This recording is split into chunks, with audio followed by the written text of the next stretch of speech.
지난주 한덕수 전 총리의 내란 재판 법정에서 난동을 부려서 감치 명령 받았다가 이게 또 이런 일도 있어요. 인적 사항이 특정되지 않았다고 풀려났거든요. 이분들. 김용현 전 국방장관의 변호인들이 석방된 이후에 또 유튜브 방송에 출연해서 재판부 원색적으로 비난까지 했어요. 그런데 지난주 금요일에 지기현 재판부에 가서는 또 감치 시도를 용납하지 않겠다 이렇게 밝히기도 했거든요. 다른 재판부 가서 이런 얘기했는지 모르겠는데 영상 잠깐 보고 얘기 나누겠습니다.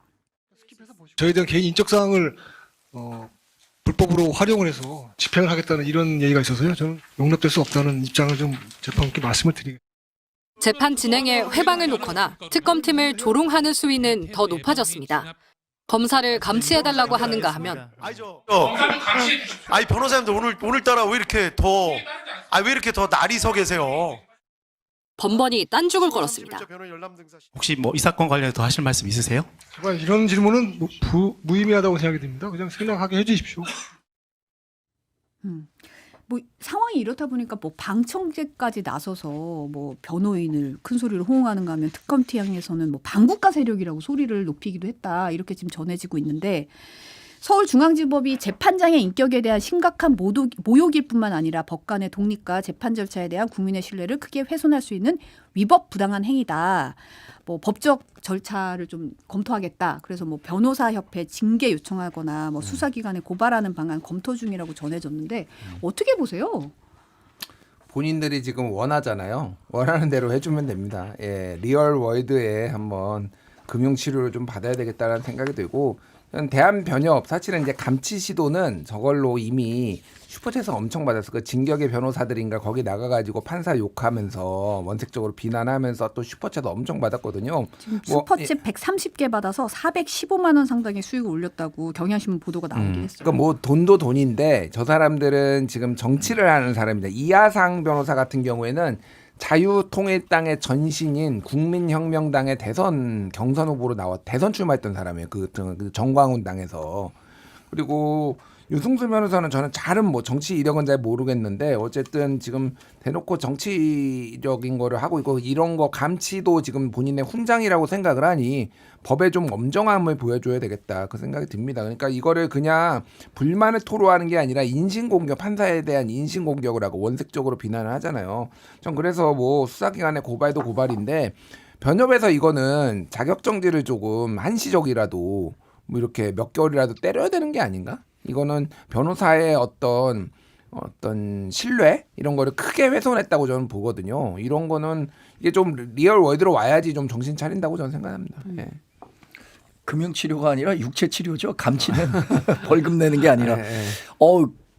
저는 사실 그 우리가 일반인들은 법원에 가서 재판 받을 일 거의 없잖아요. 근데 법원 분위기 굉장히 엄숙하거든요. 그리고 법원의 권위라는 걸 존중하기 위해서 우리 뭐 영화 같은 거 보더라도 그 재판장 들어올 때 딱 영어 써서 죄송합니다. All rise 하잖아요. 다 기립합니다. 근데 이 변호사들이 결국에는 판사의 그 뭐 법리와 양심에 따라서 재판하지만 판사들한테 일정 정도 잘 보여야 그 본인의 그 의뢰인들의 이익을 극대화할 수 있는 거잖아요. 근데 이런 모습을 보이는 거에 대해서 정말 깜짝 놀랐어요. 이게 감치가 그날은 안 됐다고 하더라도 이거 결국에는 감치되는 거거든요. 15일이면은 꽤 긴 시간입니다.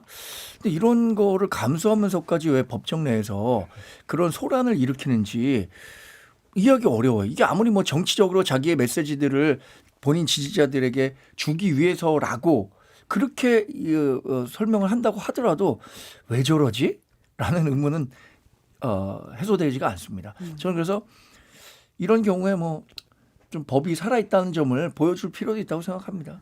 오늘 안 그래도 이진관 재판장이 한 전 총리 재판에 앞서서 감치 결정 집행할 예정이다. 적법 절차로 인적 사항을 확인해서 구치소에서 요구하는 조건 맞출 것이라고 밝혔습니다.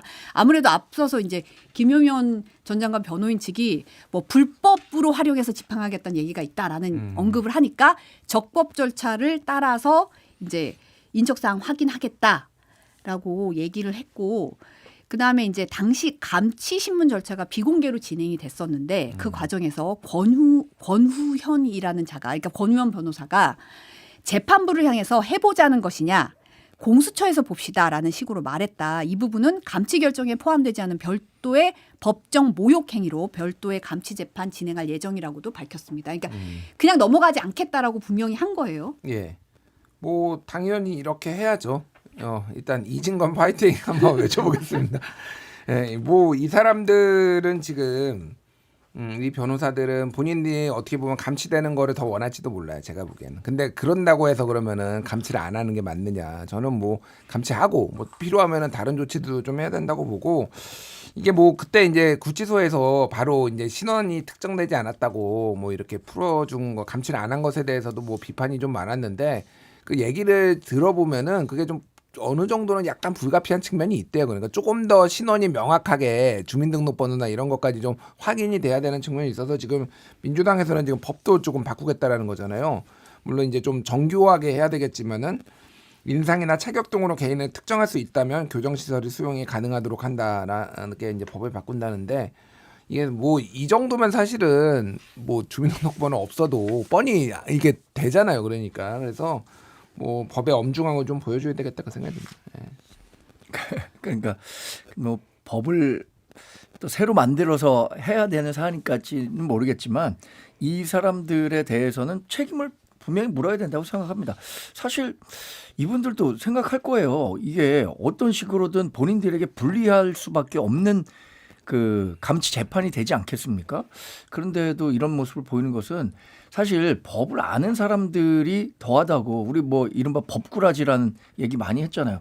저 이거 몰랐을 거예요 아마. 감치 그 재판 받을 때 본인 그 주민등록번호나 주소 얘기 안 하면 나 구속 안 되는 거 몰랐잖아요 다. 이런 거를 이렇게 대중들에게 보이는 모습은 전혀 적절치 않다고 생각하고 실제로 이거 김용현 전 국방장관 변호사 역할을 하고 있는데 이게 그럼 본인 의뢰인에게 도움이 되냐 이거죠. 변호사는 의뢰인의 이익을 그 최선으로 하는 극대화하려는 모습을 보여야 하는데 오히려 자기 장사하는 것 같아서 김용현 전 대변 그 국방장관도 무척 이거에 대해서 실망했을 것 같아요. 지금 근데 이 김 전 장관 측 변호인들은 이진관 재판장 직권남용 권리행사 방해 등의 혐의로 고소했대요. 그러니까 네. 저도 그게 궁금하더라고. 아니 고소했대요. 이걸 갖고 공수처에서 봅시다. 당신 공수처에서 봅시다 하면 공수처에서 과연 이 사안 갖고 그러니까 제가 알기로는 감치 명령은 그 재판관이 진행할 수 있는 그 재량 범위 내에서 하는 거거든요. 근데 이걸 갖고 그 한다면 직권남용이나 이런 걸 걸 거 아닙니까? 이걸 공수처에 갖고 가서 본인들이 그 이진관 판사를 벌할 수 있을 것이다라고 생각하는 것 자체가 아무리 그 법을 잘 활용한다고 하더라도 안 될 것 같은데요. 어떻게 보세요?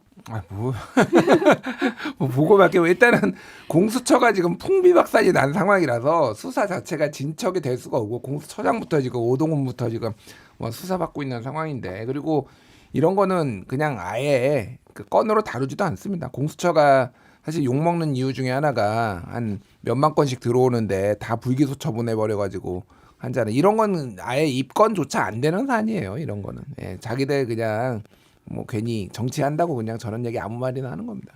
저는 근데 이런 상황에서 왜 대법원과 법원행정처가 아무 얘기도 안 했는지가 좀 궁금해요. 이게 법관을 모욕한 거잖아요. 그리고 사법부를 상당히 도전적으로 지금 이제 모욕하고 조롱하는 행위인데 법관 보호하고 이럴 때는 대법원이 나서서 뭐라고 입장을 내야 되는 거 아닌가요? 저도 그렇게 생각을 하는데 다만 이제 이거는 서울중앙지법에서 아까 전에 입장을 냈잖아요. 아마 그 선에서 그냥 하는 게 맞겠다라고 판단을 한 것 같은데 꼭 대법원이 아니더라도 법원행정처나 이런 데에서는 조금 이거를 강하게 좀 할 필요가 있지 않나 그 생각이 들어요. 그러니까 뭐 이거를 대법원장이 꼭 입장을 낼 필요는 없다라고 저는 생각을 합니다. 뭐 모든 사안마다 다 대법원장이 입장을 낼 필요는 없으니까. 그런데 이거는 좀 중대한 문제라고 저는 개인적으로 보거든요. 대놓고 이렇게 도전을 하고 있는 건데 그럼 뭐 지기현 판사 사실 뭐 우리가 스타일 다 봐서 아는데 저 와중에서도 참 열심히 산다. 또 본인 스타일이니까 제가 뭐라고 하기는 그래요. 저도 뭐 여러 번 비판을 했지만은 계속 또 왜 이러실까 우리 변호사님들 이러는데 썩 보기가 좋지는 않다 그 생각이 드네요. 예. 저도 뭐 대법원 차원에서 이 얘기까지 아주 개별적인 사안에까지 하나하나 다 관여하는 것은 옳지 않다고 생각하고 서울중앙지법에서 오늘 얘기를 했더라고요. 그 정도 수준에서 마무리될 거고 저는 다만 이것에 대한 법 적용에 있어서 엄격하게 그럼 하시라. 그래야 다음에 또 이러지 않을 거 아닙니까? 그러니까 한번 뭐 이렇게 그때 감치가 이루어지지 않으니까 나가서 유튜브에 나가갖고 말이야. 저 이진관 판사에 대해서 인신모독적인 발언하고 이런 것들에 대해서 확실히 엄격하게 좀 적용하면 사실 다른 변호사들은 이런 생각도 안 할 것 같은데 이런 일들을 재발하지 않도록 하는 데는 도움이 될 거라고 생각합니다.